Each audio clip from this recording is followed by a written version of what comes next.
ಜಾಗ ಒಂದು 30-40 ಅಷ್ಟು ಮನೆ ಮಾಡಿದ್ದಾರೆ. ಡಬಲ್ ಬೆಡ್ರೂಮ್ ಮನೆ, ಹೆಂಚಿನ ಮನೆ. ನೀವು ನೋಡ್ಬೋದು ರೋಡು ರಸ್ತೆಗೆಲ್ಲ ಸುತ್ತು ಕಾಂಪೌಂಡ್ ಹಾಕಿದ್ದಾರೆ. ಟೋಟಲ್ ಇದು ಬಂದ್ಬಿಟ್ಟು ಒಂದು ಮನೆ ಜಾಗ ಬಂದ್ಬಿಟ್ಟು ನಿಮ್ಗೊಂದು 10 ಗುಂಟೆ ಬರುತ್ತೆ. ಅದ್ರ ಹಿಂದ್ಗಡೆ ಒಂದು ಅರ್ಧ ಎಕರೆ ಇದೆ RTC ಇರೋದು. ಮುಂದುಗಡೆ ಮನೆಗೆಲ್ಲ ಹಕ್ಕುಪತ್ರ ಇದೆ. ಜನರಲ್ ಕ್ಯಾಸ್ಟ್ ಬರ್ತಾರೆ, ನಾರ್ತ್ ಕೆನರಾದವರು ಇವರು.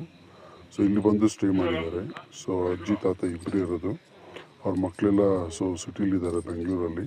ಹಾಗಾಗಿ ಈ ಒಂದು ಪ್ರಾಪರ್ಟಿನ ಕೊಡ್ತಿದ್ದಾರೆ. ನೀವು ನೋಡ್ಬೋದು ಮನೆ ತುಂಬ ಚೆನ್ನಾಗಿದೆ. ಆ್ಯಕ್ಚುಲಿ ಒಂದು ಫ್ಯಾಮಿಲಿ ಇರಲಿಕ್ಕೆ ಮತ್ತು ತುಂಬ ಚೆನ್ನಾಗಿದೆ. ಆಮೇಲೆ ಹಿಂದುಗಡೆ ಒಂದು ಅರ್ಧ ಎಕರೆ ಜಾಗ ಇದೆ. ಆ ಜಾಗನೂ ಕೂಡ ತುಂಬ ಚೆನ್ನಾಗಿದೆ. ಸೊ ಆ ಜಾಗದಲ್ಲಿ ಇವರೇನು ಮಾಡಿಲ್ಲ. ಸೊ ಏನಾದರೂ ತೋಟ ಗಿಟ್ಟ ಎಲ್ಲ ಮಾಡ್ಕೋಬೋದು. ಕಂಪ್ಲೀಟಾಗಿ ಕಟ್ಟಿಗೆ ಇಟ್ಕೊಳ್ಳೋದಕ್ಕೆ ಎಲ್ಲ ಒಂದು ಒಳ್ಳೆಯ ಜಾಗ ಮಾಡಿದ್ದಾರೆ. ಸೊ ಸುತ್ತು ಎಲ್ಲ ಹೆಂಚು ಹಾಕಿದ್ದಾರೆ ಮೇಲ್ಗಡೆ. ಸೊ ಫ್ರಂಟಲ್ಲಿ ನೀಟಾಗಿ ಪ್ಲಾಸ್ಟಿಂಗ್ ಮಾಡಿದ್ದಾರೆ. ಪ್ಲಾಸ್ಟಿಂಗ್ ಮಾಡಿದ್ದಾರೆ, ತುಂಬ ಚೆನ್ನಾಗಿದೆ. ಈ ದಾರಿ ಇದೆಲ್ಲ ಹಿಂದ್ಗಡೆ ತೋಟಕ್ಕೆ ಹೋಗುತ್ತೆ. ಸೊ ಇದು ಜನರಲ್ ಕ್ಯಾಟಗರಿ ಬರ್ತಾರೆ. ಸಾಗರದಿಂದ ಕರೆಕ್ಟಾಗಿ 8 ಕಿಲೋಮೀಟ್ರ್ ಆಗುತ್ತೆ. ಸಾಗರದಿಂದ ಇದು 8 ಕಿಲೋಮೀಟ್ರ್ ಆಗುತ್ತೆ ಈ ಜಾಗಕ್ಕೆ. ತುಂಬ ಚೆನ್ನಾಗಿದೆ ಜಾಗ, ನೀವು ನೋಡ್ಬೋದು.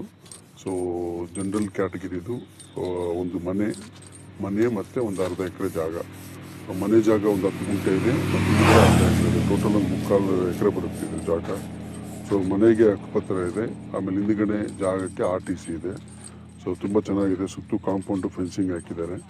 ನಿಮ್ಗೆ ಏನಾದ್ರು ಪ್ರಾಪರ್ಟಿ ಬೇಕು ಅಂದರೆ ಡಿಸ್ಪ್ಲೇ ಮೇಲೆ ನನ್ನ ನಂಬರ್ ಇರುತ್ತೆ. ಆ ನಂಬರಿಗೆ ನೀವು ಕಾಲ್ ಮಾಡಿ. ಸೊ ನಾನು ನಿಮಗೆ ಪ್ರಾಪರ್ಟಿ ತೋರಿಸ್ಕೊಡ್ತೀನಿ. ಸಾಗರದಿಂದ 8 ಕಿಲೋಮೀಟ್ರ್ ಆಗುತ್ತೆ. ಸೊ ಮನೆ ಮತ್ತು ಜಾಗ ಇದರಲ್ಲಿ 7 ತೆಂಗಿನ ಮರ ಇದೆ. ಮಿಕ್ಕಿದೊಂದು ಸ್ವಲ್ಪ ಅಡಿಕೆ ಮತ್ತು ಬಾಳೆ ಗಿಡ ಇದ್ದಾವೆ. ಕರೆ ಮಾಡಿ.